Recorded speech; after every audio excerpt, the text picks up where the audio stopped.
Important topic session में आज हम लोग एटम्स देखेंगे। एटम छोटा चैप्टर है और यहाँ से कुछ सेलेक्टेड टॉपिक जो हर साल बोर्ड एग्जाम में आता है, ठीक है। छोटा चैप्टर है, इसको स्किप नहीं करना है। इसमें मोस्ट इम्पॉर्टेंट टॉपिक है, ये सभी टॉपिक है जो हमें एटम के अंदर में पढ़ना है। और इसमें भी मोस्ट इम्पॉर्टेंट टॉपिक कौन कौन सा है, जैसे यहाँ पे रदरफोर्ड्स मॉडल हो गया, ये 2024 में आ चुका है। Distance of closest approach this year sample paper में आया हुआ है 2025 में। और इसके अलावा ये दोनों 3 number and 4 number boards quantization condition and boards postulate, ठीक है। इसके अलावा बोर्ड्स पोस्टुलेट का यूज करके प्रॉब्लम कैसे पूछा जाता है, जैसे यहाँ पे देखिए, state boards postulate of hydrogen atom that gives the relationship for the frequency of emitted photons in a transition. Similarly, state boards postulate to define state stable orbits in hydrogen atom, ठीक है। उसके बाद ये भी important है, D Broglie's explanation of boards second postulate. Clear है कि नहीं? तो यहाँ पे ध्यान दीजिए, फर्स्ट टॉपिक है रदरफोर्ड्स मॉडल। इसमें हमें पढ़ना क्या क्या है, ऑब्जर्वेशन पढ़ना है। ऑब्जर्वेशन 2 या 3 पॉइंट आपको पढ़ लेना है। ऑब्जर्वेशन के बेसिस पे कंक्लूजन क्या मिला, अगेन यहाँ से भी 2 या 3 पॉइंट पढ़ना है। ड्रॉबैक्स या फिर लिमिटेशंस, यहाँ से आपका बोर्ड एग्जाम में रिपीट हुआ है, मार्क करना है। फिर एक ग्राफ आता है रदरफोर्ड मॉडल में, graph number of scattered particles detected versus scattering angle. Graph NCERT में दिया गया है, वाई एक्सिस पे number of scattered particle detected versus scattering angle, इसके ग्राफ ऐसे बनेगा। ये भी ग्राफ बहुत बार रिपीट किया हुआ है बोर्ड एग्जाम में, ध्यान दीजिएगा। इसके अलावा distance of closest approach, numerical जब भी आना होगा यहाँ से डिस्टेंस ऑफ क्लोजेस्ट अप्रोच पे आएगा, और एमसीक्यू के फॉर्म में भी यहाँ पे आ सकता है। दिस ईयर सैम्पल पेपर में एमसीक्यू के फॉर्म में भी है डिस्टेंस ऑफ क्लोजेस्ट अप्रोच। इसका कॉन्सेप्ट समझिए, डिस्टेंस ऑफ क्लोजेस्ट अप्रोच का। सपोज एक न्यूक्लियस है हमारे पास, एक एटम है और ये इसका न्यूक्लियस है। क्लियर है कि नहीं? न्यूक्लियस पे चार्ज क्या होता है, पॉजिटिव चार्ज होता है। क्लियर है कि नहीं? तो न्यूक्लियस का पॉजिटिव इफेक्ट इसके आसपास बना रहता है। सपोज एक अल्फा पार्टिकल का अटैक किया जाएगा, अल्फा पार्टिकल का बम्बार्डिंग किया जाएगा, इसका स्पीड v है, ठीक है। अल्फा पार्टिकल का स्पीड v है। जैसे ही अल्फा पार्टिकल न्यूक्लियस के पास आएगा, ये देन न्यूक्लियस पे अटैक नहीं कर पाएगा ये। क्यों? क्योंकि अल्फा पार्टिकल का चार्ज पॉजिटिव होता है और न्यूक्लियस का भी चार्ज पॉजिटिव है। जैसे ही अल्फा पार्टिकल न्यूक्लियस को अप्रोच करेगा, इसके आसपास आएगा, एक रिपल्सन होना स्टार्ट हो जाएगा। तो अल्फा पार्टिकल न्यूक्लियस के एकदम से क्लोज नहीं जाएगा, थोड़े से दूरी पे ही रहेगा, फिर ये वापस टर्न हो जाएगा। क्लियर है कि नहीं?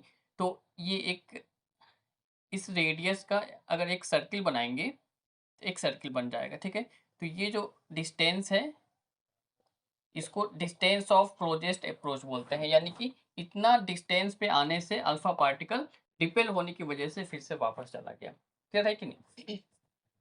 तो यहाँ पे अल्फा पार्टिकल की जगह पे प्रोटॉन भी हो सकता है, प्रोटॉन के केस में न्यूमेरिकल बनता है। अगर अल्फा पार्टिकल के केस लिया जाए, अल्फा पार्टिकल, देन फार्मूला क्या बनेगा, half M we square equal k 2ze square divided are naught. के का वैल्यू क्या है, यहाँ पे के क्या है, 1/4 पाई एप्सिलॉन नॉट, ठीक है। और इसका वैल्यू क्या होता है, 9 इंटू 10⁹, ध्यान रखना है। तो ये फॉर्मूला हो गया अल्फा पार्टिकल का। अगर हमें आर नॉट फाइंड करना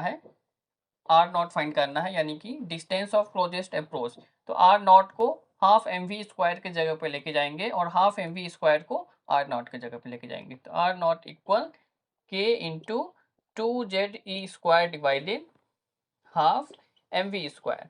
तो ये हाफ एम वी स्क्वायर क्या है, kinetic energy of alpha particle, क्योंकि अल्फा पार्टिकल स्पीड v से न्यूक्लियस को अप्रोच कर रहा है, तो इसका काइनेटिक एनर्जी कितना होगा, हाफ एम वी स्क्वायर, और m क्या है, mass of the alpha particle.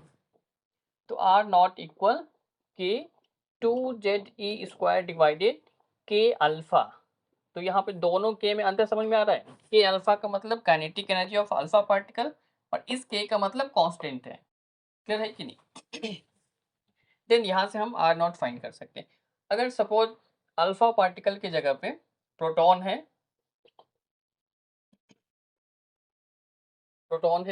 इस केस में क्या होगा, half M we square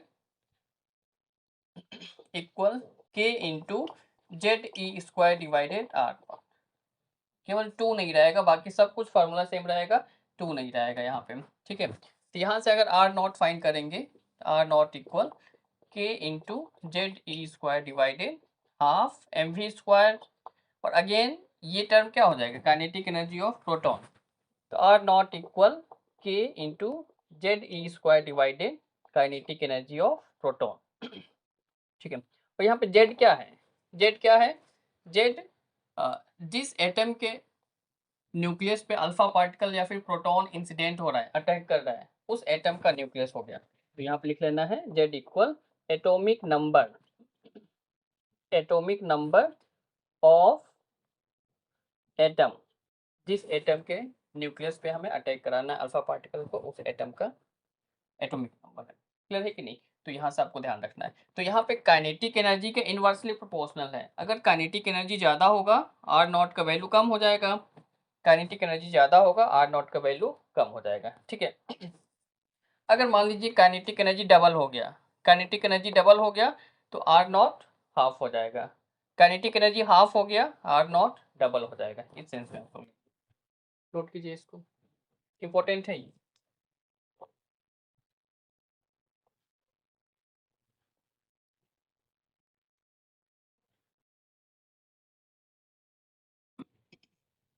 next, Bohr's quantization condition.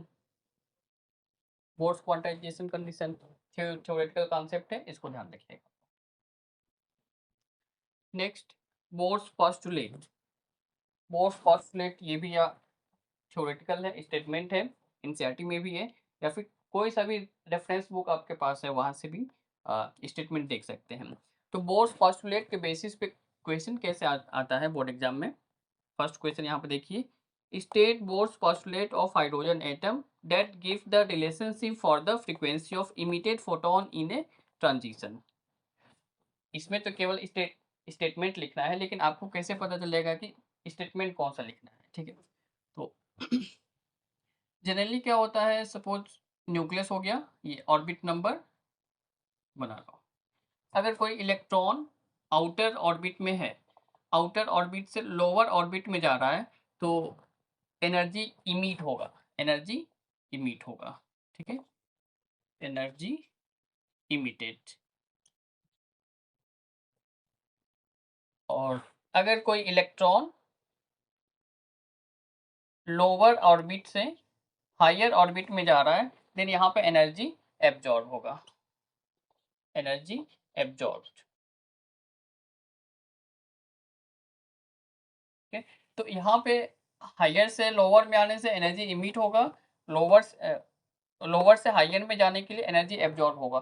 तो कितना एनर्जी एब्जॉर्ब होगा, यहाँ से हम लोग फाइंड कर सकते हैं, एच न्यू। ई आई क्या है, सपोज यहाँ पे इलेक्ट्रॉन यहाँ पर है, इसका एनर्जी ई आई हो गया, और जिस ऑर्बिट में जाएगा फाइनल ऑर्बिट में, उस ऑर्बिट का एनर्जी ई एफ है। दोनों ऑर्बिट के एनर्जी को माइनस करेंगे, एच न्यू के इक्वल हो जाएगा। न्यू का मतलब जो एनर्जी इमीट हो रहा है उसका फ्रीक्वेंसी, या फिर न्यू का वैल्यू क्या होता है, c divided lambda, c divided lambda. तो ये वाला स्टेटमेंट ये हो गया, relationship for the frequency of immediate photo. ठीक है, नोट कीजिए। State Bohr's postulate to define stable orbit in hydrogen atom. Stable orbit का कंसेप्ट क्या है, आपने एक पढ़ा होगा, angular momentum equal n into h divided 2 pi, यानी कि अकॉर्डिंग टू बोर्स पोस्टुलेट केवल वही ऑर्बिट पॉसिबल होगा जिस ऑर्बिट का एंगुलर मोमेंटम एच डिवाइडेड 2 पाई का इंटीग्रल मल्टीपल होगा। ठीक है, वो वाला स्टेटमेंट यहाँ से हो जाएगा, इसको भी मार्क कीजिए। Next, D Broglie's explanation of bourse second postulate. De Broglie का कॉन्सेप्ट यूज करके बोर्स का सेकेंड पोस्टुलेट को एक्सप्लेन करना है। 4 से 5 लाइन का है। रेफरेंस बुक में कोई सा भी रेफरेंस बुक आप देखेंगे वहां पे आपको मिल जाएगा। ठीक है, next formula related to energy, इसको समझिए। न्यूमेरिकल यहाँ से भी आ सकता है फार्मूला रिलेटेड टू एनर्जी, और न्यूमेरिकल यहाँ से भी आ सकते हैं, दो ही है यहाँ पे न्यूमेरिकल आने का।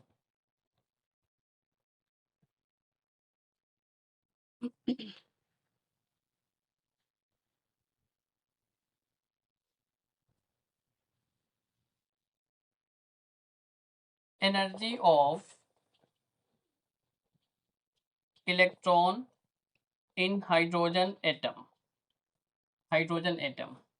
सबसे पहले इसका काइनेटिक एनर्जी फाइंड करेंगे।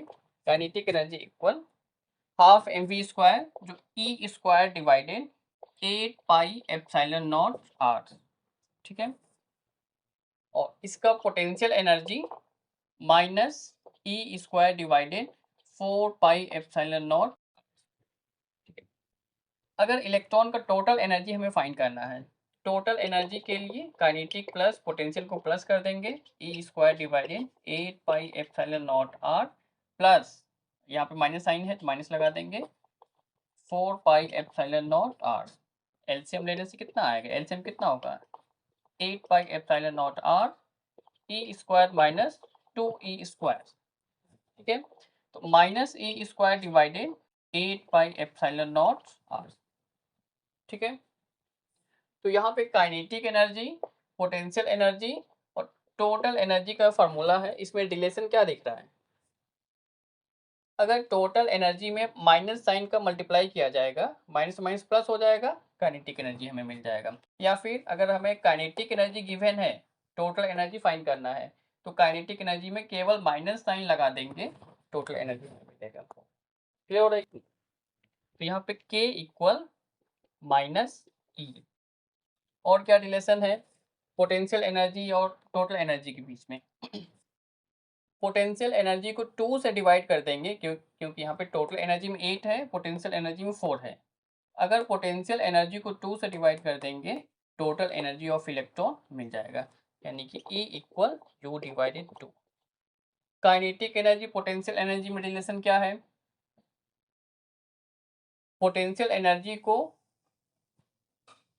2 से डिवाइड करेंगे और माइनस से मल्टीप्लाई करेंगे, देन पोटेंशियल एनर्जी मिलेगा। तो K equal minus you divided 2। यहाँ से MCQ के फॉर्म में दिया जाता है। जैसे मान लीजिए कि टोटल एनर्जी गिवन होगा, find the kinetic energy, potential energy होगा, find the total energy. Relation याद रखना है यहाँ पे। ठीक है, नोट कीजिए इसको। इसके अलावा एक और फार्मूला है यहाँ पे एनर्जी का, energy of electron in nth orbit. किसी पर्टिकुलर ऑर्बिट में इलेक्ट्रॉन का एनर्जी फाइंड करना है, तो En equal -13.6 divided n square electron volt. n क्या है, ऑर्बिट नंबर। अगर फर्स्ट ऑर्बिट में इलेक्ट्रॉन का एनर्जी फाइंड करना है, n की जगह पे 1 हो जाएगा। सेकेंड ऑर्बिट में इलेक्ट्रॉन का एनर्जी फाइंड करना है, n के वैल्यू 2 हो जाएगा। क्लियर है कि नहीं? तो यहाँ पे एक चीज और ध्यान रखिए, अगर मैं यहाँ पे लिख रहा हूँ for first orbit, first orbit, इसका मतलब क्या हो गया, n इक्वल 1। अगर मैं लिख रहा हूँ फॉर सेकेंड ऑर्बिट, इसका मतलब क्या हो गया, n इक्वल 2। अगर मान लीजिए for first excited state, first excited state, तो फर्स्ट एक्साइटेड स्टेट का मतलब n इक्वल 1 नहीं, n equal 2। For second excited state, second excited state, इसका मतलब n इक्वल 2 नहीं, n इक्वल 3। और ग्राउंड स्टेट का मतलब सबको पता है, ग्राउंड स्टेट यानी कि n इक्वल 1 लोवेस्ट ऑर्बिट में। क्लियर है कि नहीं? तो यहाँ पे टर्म ध्यान रखिए, एक्साइटेड स्टेट पूछा जा रहा है या फिर नॉर्मली किसी पर्टिकुलर ऑर्बिट की संख्या पूछा जा रहा है। ठीक है, नोट कीजिए इसको।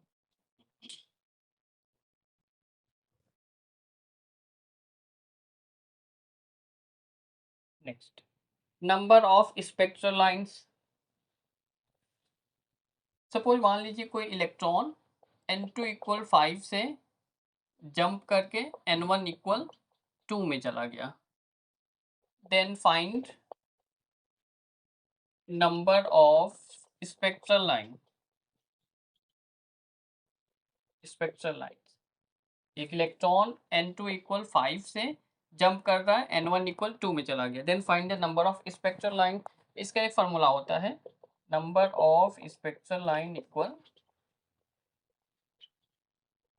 n2 minus n1, n2 minus n1 plus 1 divided 2।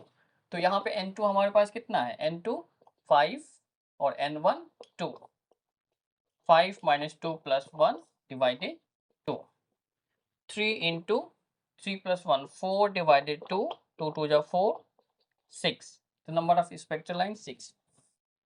अगर आपसे पूछा जा रहा है एक इलेक्ट्रॉन फिफ्थ ऑर्बिट से ग्राउंड स्टेट में जंप कर रहा है, फिफ्थ ऑर्बिट से ग्राउंड स्टेट, तो n2 का मतलब 5 हो गया और n1 ग्राउंड स्टेट है, ग्राउंड स्टेट में क्या होता है, n का वैल्यू 1।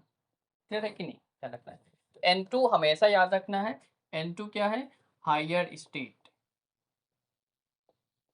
स्टेट और n1 लोअर स्टेट, इसमें कंफ्यूजन नहीं होना है। ठीक है, तो ओवरऑल इंपॉर्टेंट क्या है जो आपको पढ़ के जाना ही जाना है और बोर्ड एग्जाम में रिपीट भी करता है यहाँ से, रदरफोर्ड्स मॉडल, ये सभी टॉपिक यहाँ से पढ़ना है। छोटा सा ग्राफ है, इसको देखना है। डिस्टेंस ऑफ क्लोजेस्ट अप्रोच, इसको पढ़ना है। फिर 3 और 4 बोर्स क्वांटाइजेशन कंडीशन, ठीक है। उसके बाद बोर्स पॉस्टुलेट के बेसिस पे इस टाइप का प्रॉब्लम आपको समझ में आना चाहिए। ये सभी इंपॉर्टेंट लग रहा है, ठीक है। सभी छोटा सा चैप्टर है, नंबर ऑफ टॉपिक्स कम है, तो आपको ये सभी टॉपिक पढ़ना है। क्लियर है कि नहीं। और इसके अलावा प्रीवियस 5 ईयर्स का क्वेश्चन आप सॉल्व कीजिए, आपका इस चैप्टर से क्वेश्चन जरूर बन जाएगा। ठीक है।